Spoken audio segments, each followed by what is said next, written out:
naiz, Santurtzikoa naiz, eta Berbalagun naiz. Eta, Marizu, zergatik hasi zinen Berbalaguna?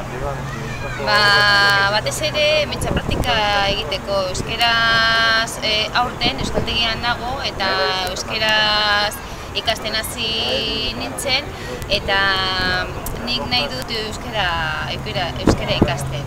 Eta, bueno, Kresalan, Berbalagun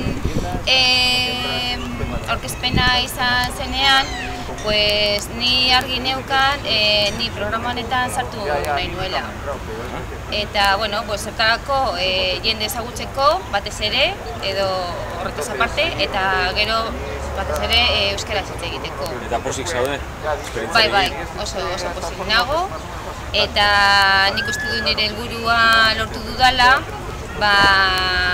hitz egin euskeraz lotsarik gabe. Batzuetan, beste batzuetan. Baina, bueno. Eta ekintza askotan parte hartzen ari zara, edo? Bai, lehena izan zen txanmagoa eta barregin pilo bat, eta gero trikipoteo, joan nintzen trikipoteora, eta gero ipun kontalarian, ez eta zaila izan, belarria egin nuen. Eta gero bazkaria, bertso bazkaria, joan nintzen ere bai, hemen Kelor. Eta, esperientzia desberdina izan zen, baina oso ona. Eta beste batzuk joan nintzen, eta oso ondo, pozik.